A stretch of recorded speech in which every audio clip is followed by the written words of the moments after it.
It is the very best day to just show up. Hi, everyone. Yvonne Heath here, nurse turned author, speaker, and changemaker. Welcome to Navigating Grief with Heart and Humor, where we talk about, plan, and prepare for grief, transitions, end of life, and all the messiness in between, long before it arrives, and diffuse the fear so we can live fully now. Or that is what we aspire to do. Often we have been through crisis, trauma, tragedies, facing the death of loved ones, and we realize how ill prepared we were. We are not by nature proactive, especially in our society, and we create our own excessive suffering by failing to be as prepared as possible, by having a deeper understanding of grief and acceptance that everything and everyone who lives dies, and that is a part of this journey. So we're here to have some challenging conversations, become proactive, and live fully now, no matter what. So as we spend this time together, I invite you to set an intention and take a moment to just land here, to ground yourself, to forget about all the distractions and the noise on the other side of that door. And for me, what I'd love to do is just take 2 very deep, intentional inhales and exhales so that I can just land here and share what I am meant to share. So feel free to join me in this. I'm going to close my eyes.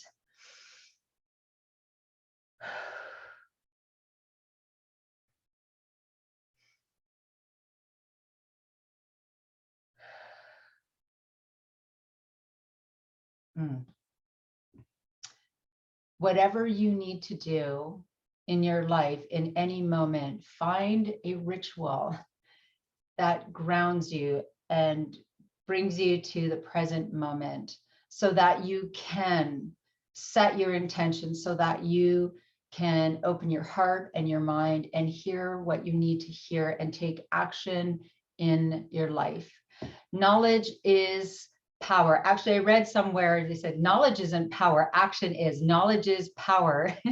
To have the knowledge and then now what? Then take action. And that's what we are here to do, to share knowledge, to learn from one another and take action so that we can do it differently next time. And starting right now, learning how to just show up for ourselves and one another, just something we can lean into right now.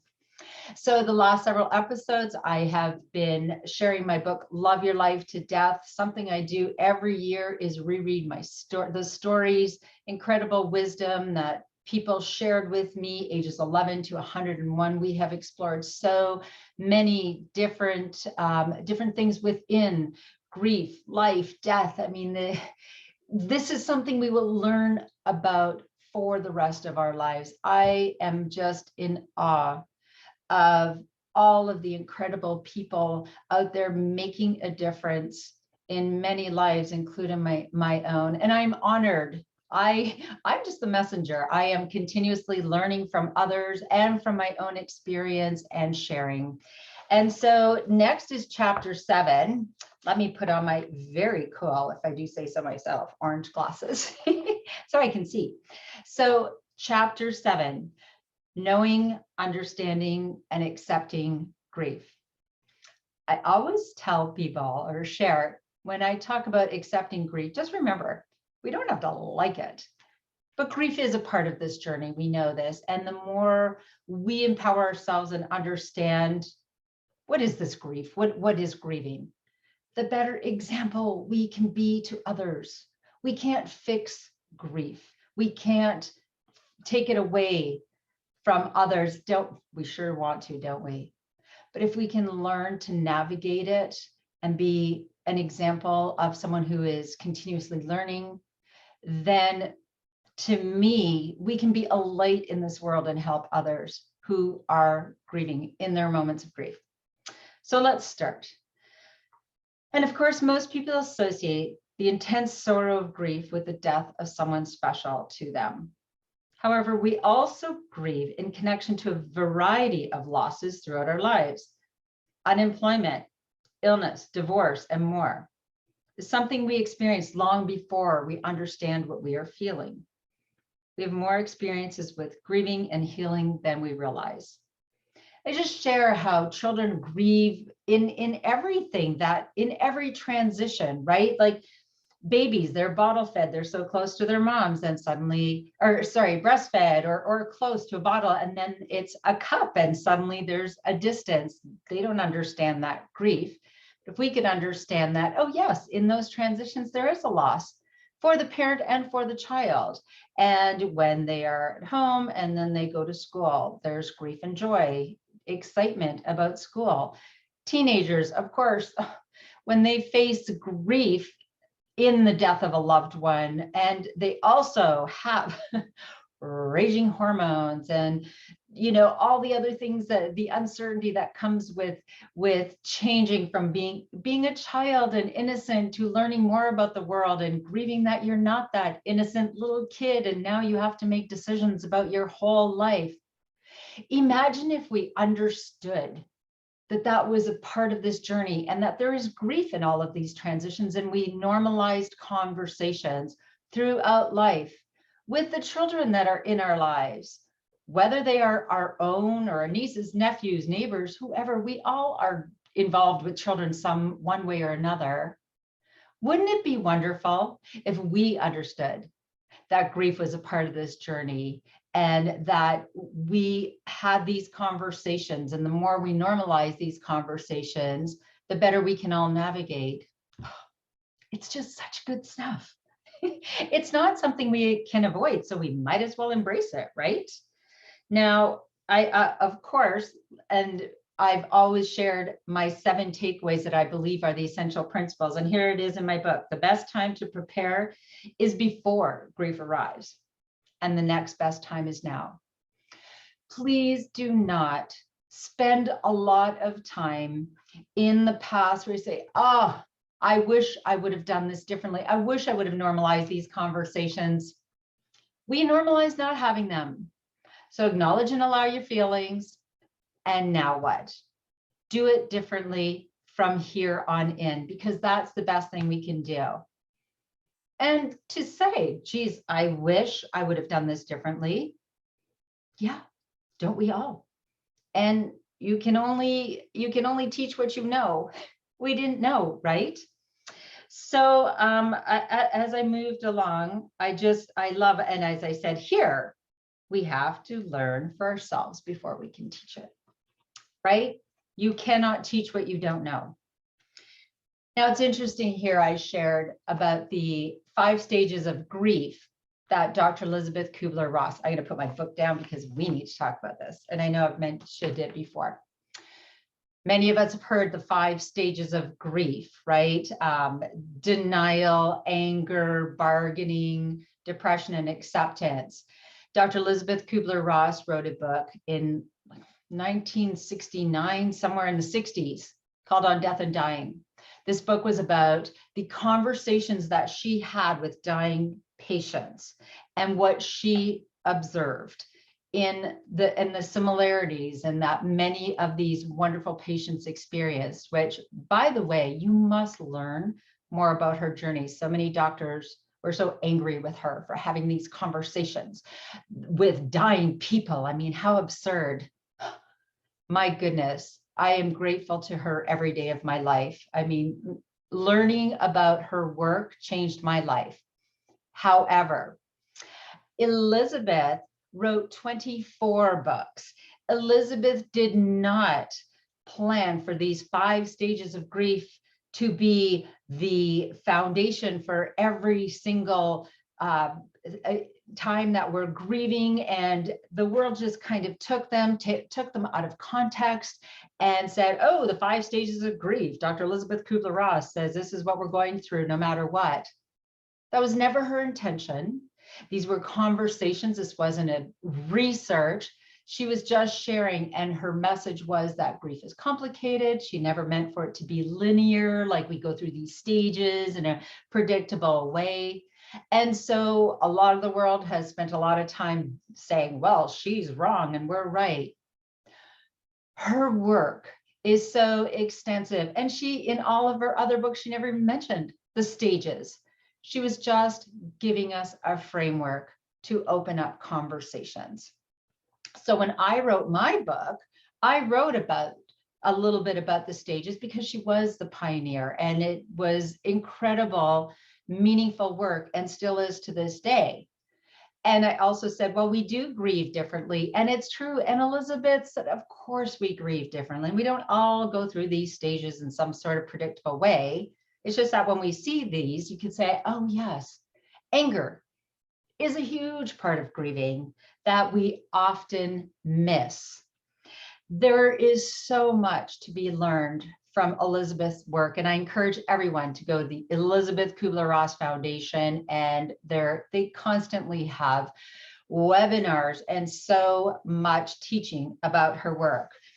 I believe in it so passionately. I am on their advisory council to help the world understand that there's so much more, and that, again, these stages of grief were just something she observed in these conversations, and they are so important.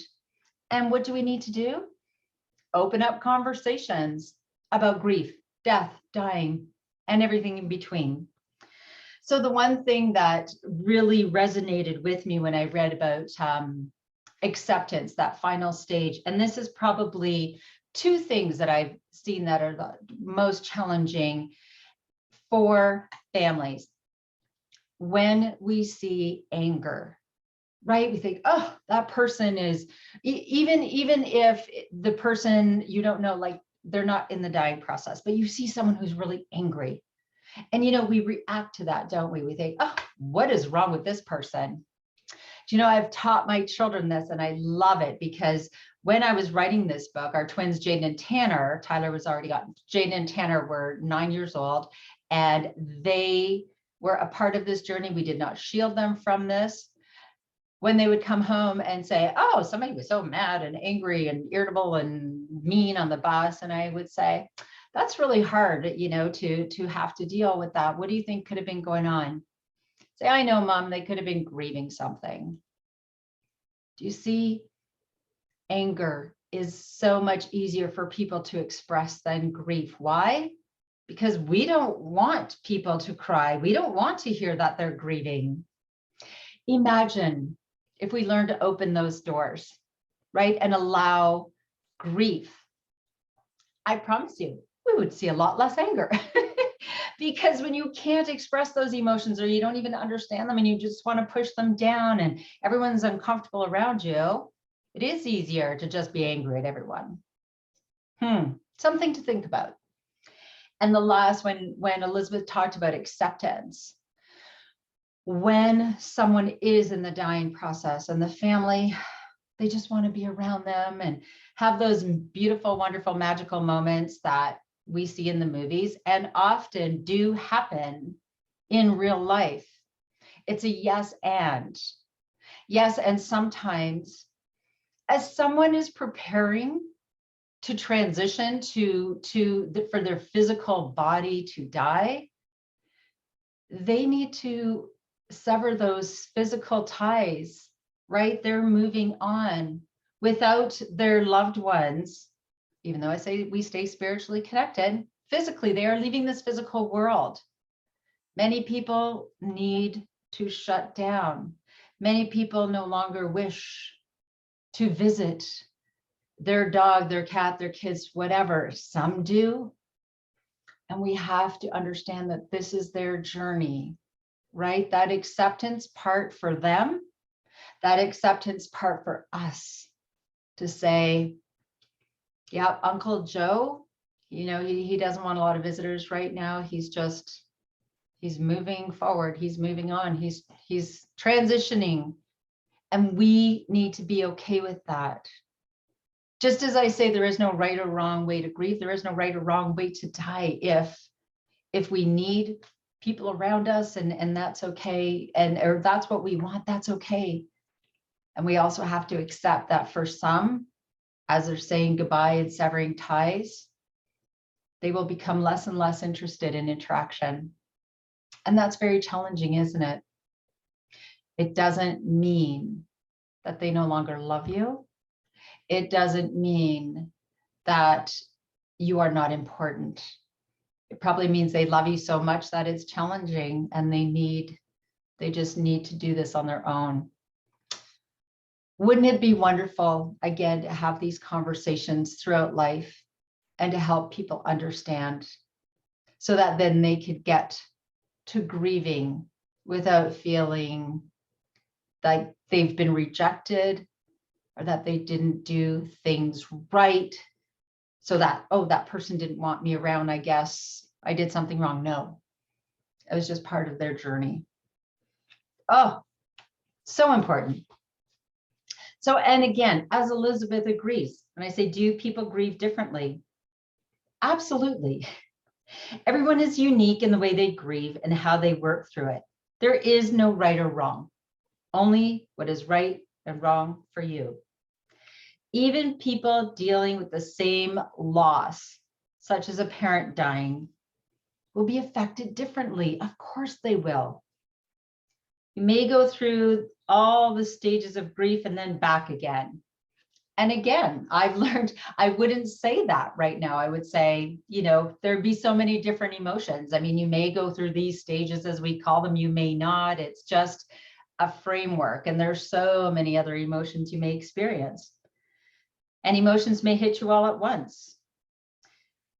I remember when I was grieving once that I shared this, that I was having chest pain so badly. I thought I was having a heart attack. Turns out it was just grief. So we have to understand that whatever we are going through, know that we are wired differently. It is imperative to allow yourself to experience emotion, the pain of deep grief. It's the only way to get through it.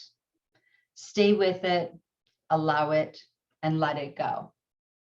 And again, when I say let it go, meaning if you feel it, if you, as my friend Maria Kliavkoff says, convert your grief to mourning, right? Grief, that mental, physical, emotional reaction to loss, transitions, and change, whatever makes your heart ache, and that mourning is that external expression of it. Express it. Express what you need to express. And if you can find healthy ways to express it instead of doing things like I used to do and drink wine and numb it, this will help you to move forward. Allow yourself to grieve the way you need to grieve, and allow others to grieve the way they need to grieve. And just remember, here's another hard one. People will inadvertently say hurtful things because they want to fix it. They don't want you to grieve. Forgive them. Take what works for you and leave the rest. Do not judge yourself or others. Easier said than done? Absolutely.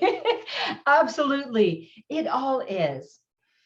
Oh, and then I shared about my self-care toolbox. And, I do believe that, again, this is not something that you can learn about once and then, oh, you've just got it. Grief 101-3, took the course, I have it for life. I remember somebody saying, well, didn't you learn about all of this in school?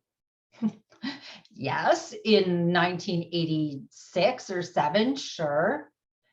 This requires ongoing learning. And that's when I talk about my self-care toolbox. I have things in there that help to remind me, because I know myself when I am grieving, I can become very paralyzed and I just can't think. I'm so foggy, and to think of what will help me navigate through, maybe I can't in that moment. Have you ever felt that?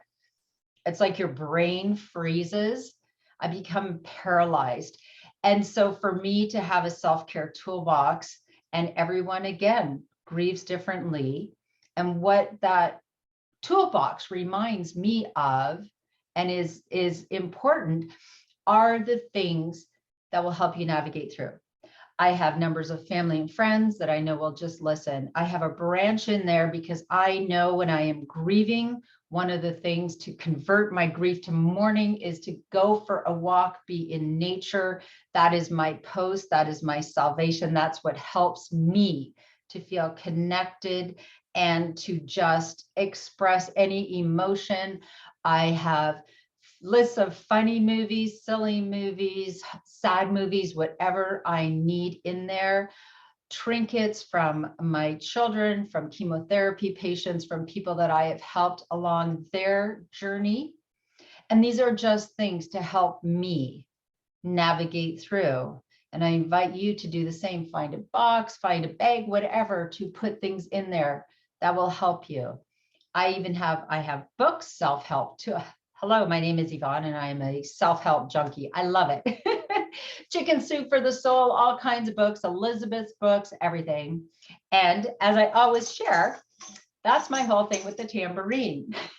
I have a tambourine in there that reminds me I am in charge of making my own music. I am in charge of my own happiness, creating my own coping skills, my own strategies. And I always bring my own tambourine because if they don't have one at the party or the band that is playing, then I have my own.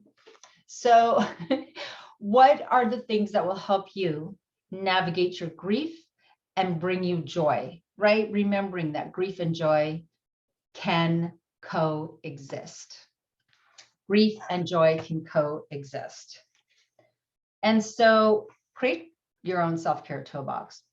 Lead by example, show others, teach others. This is what I have done.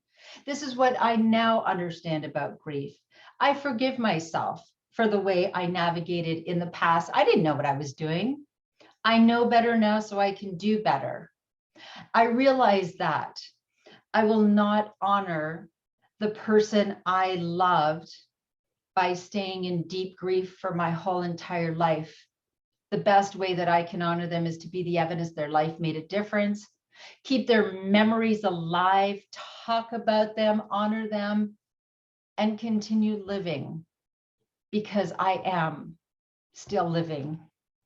And so many people, I think we forget that a very big part of our grief, let's be honest, of course, when somebody dies, we are grieving the things that they will not get to do, right? So go do them in their memory.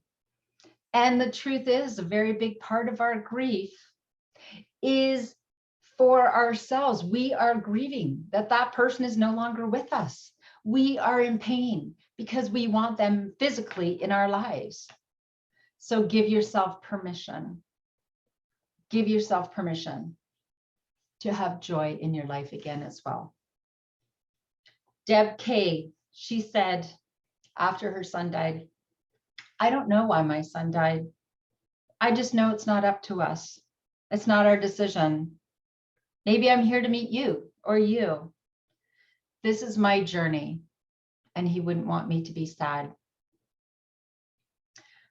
After Deb's son died, she became a grief facilitator. And on her binder, it says, we feel what we think. Who's happy if I'm sad? I celebrate life. I don't dwell on death. So you see, the people who have influenced me in my writing, in my program, in everything that I share, have been in the deep trenches of grief. I am not saying I know what it's like. I ask people who have been there, and what I ask them how they were able to find joy in their lives again. And that is also the greatest thing we can do. Reach out to people who have been through something similar that you are experiencing. I mean, my goodness, on Win-Win Women, there's certainly so many women you can reach out to. Reach out to those who will support you and guide you and help you move forward, not keep you stuck in your darkness. So at the end of this chapter, and I mean, I could talk about this chapter all day long, but let's go.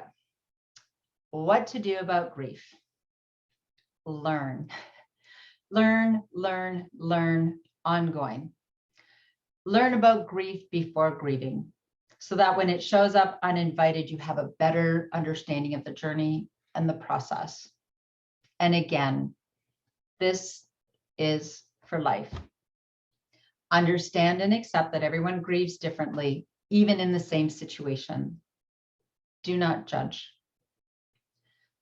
Know that when we grieve, we are grieving our own pain as well.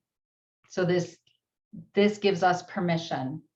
This means we can give ourselves permission to feel joy again without guilt. Have an arsenal of tools in your self-care toolbox to help you move through your grief. Whatever you think would be helpful. However, we must feel it to get through it. Accept that some people who love you will try to fix you or encourage you to get over it. Be gentle with yourself and others.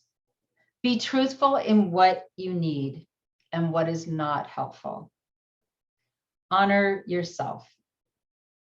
Remember, your battered heart will heal and scar. And hold on to your post. Remember your post, that's something that you can hold on to, that can be there for you no matter what in times of despair. Religion, spirituality, meditation, yoga, nature, music, something. And always remember, you can't fix grief. There are no magic words to say. So the best thing you can do for someone who is grieving, just show up. Just show up. Those words are so simple, and yet I know that they are the most important words to heal our world, to heal our communities, to heal our families, to heal ourselves. Why? Because it is something that we overlook. When we are grieving, when we are in crisis and transition, we just feel like we will never have a life we love again. We just feel like it's over. I know that feeling. I have been in the deep trenches of grief, and I stopped showing up for myself first. And people stopped showing up for me, not because they didn't care, because they were too afraid, because they didn't know what to do and they didn't know what to say. And so I pretended I was fine in my grief. I pretended I was strong and didn't need anything. And that was a disservice to myself and to others. So, how we create social change. We just show up for ourselves first. Whether we are grieving something huge, a death, whether we are grieving something, we're just having an off day, it doesn't matter. Just show up for yourself first by acknowledging and allowing your feelings. I did it the other day, I don't know, I'm just having an off day. I can't quite just piece myself together. And I shared that with my family. I just said, I don't even know what today. Let's just talk things out, walk with me. I don't even know. I'm off today. Let's just go watch a goofy movie. I acknowledged it instead of pretending I was fine and strong and I've got this. I am strong and independent. And, we have truly in our family learned how to just show up for one another. Not because we have the answers, because we're okay with being uncomfortable in an uncomfortable situation, because we know that just showing up for one another is the greatest thing that we can do in grief, transitions, end of life, and all the messiness. So thank you for just showing up. Thank you for wanting to make a difference in your life and in others. And let's continue to have these conversations. And of course, go to my website, loveyourlifetodeath.com. So many resources. Feel free to connect, and let's keep creating change together. How? My call to action. If you want to be able to just show up for yourself and others, plan your life, plan your death, and then just love your life to death. And always bring your own tambourine to the party. Thank you so much. I love you, and we'll see you in the next episode for another great conversation. Bye for now.